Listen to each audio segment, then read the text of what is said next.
Good morning, students. So, in my previous class, I was discussing about this particular chapter, an elementary school classroom in a slum, written by Stephen Spender. So, let me recap the kind of central gist of this particular poem, which I have already discussed in my previous class. So, this particular chapter, written by Stephen Spender, and he actually took a keen interest in politics and declared himself to be a kind of socialist and pacifist, you can say, as earlier said. So, an elementary school classroom in a slum, he has concentrated on the themes of social injustice and class inequalities,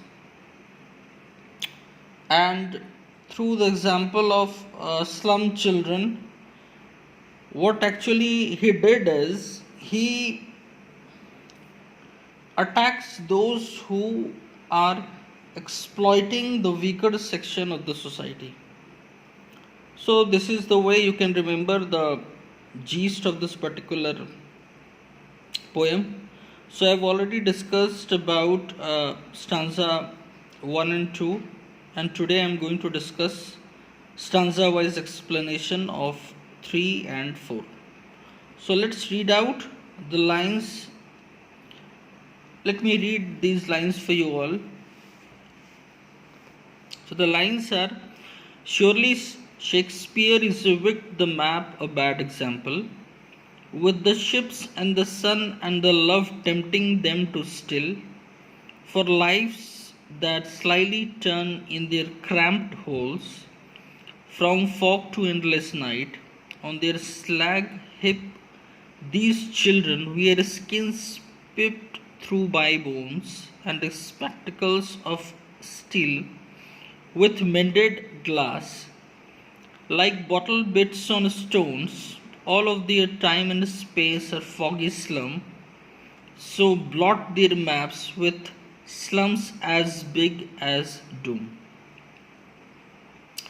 So here, if you consider the first two lines, that surely Shakespeare is wicked, the map a bad example. So through this line, the poet calls the portrait of Shakespeare wicked. It's because it is meaningless for children going to the slum school. Why I'm saying meaningless? Because the student studying over there, they don't have that kind of capability to understand the language of Shakespeare.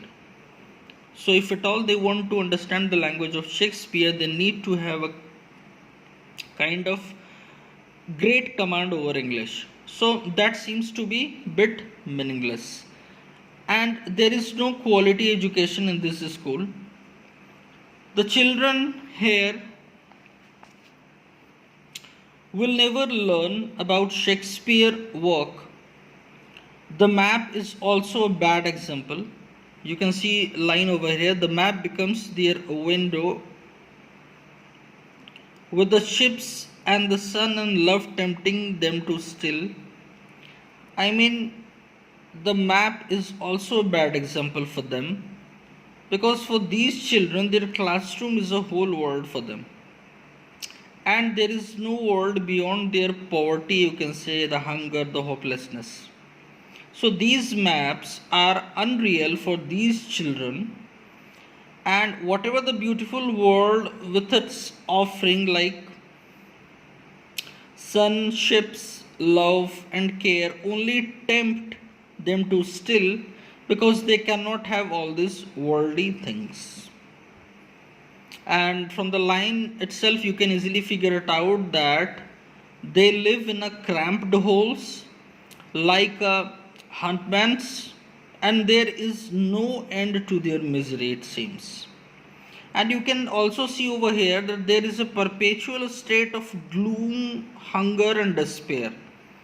So this is the current status of their life. And you can also see over here that some of the line, for example, where skin pipped through by bones.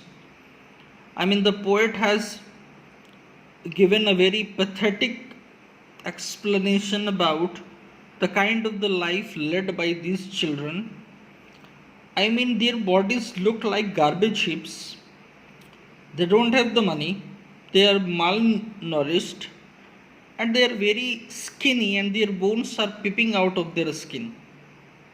The state of poverty is, you can say, intensified by the fact that the glass which come these children's wear are cracked and look like broken pieces of the bottle. All of their life is being destroyed here in the slum, and you can say the slum is like a blot as big as dumb on the maps of these children. I mean, the lives of these children is like a blot for the people who actually live in cities. So, the poet actually wants to say that although the status of these children living in a slum, they are obviously poverty stricken, they don't have money, they are not at all called to be an affluent section of the society, and nobody is there to guide them, they are illiterate, and having a materialistic world is still a kind of dream for them. So, this is the explanation of stanza 3.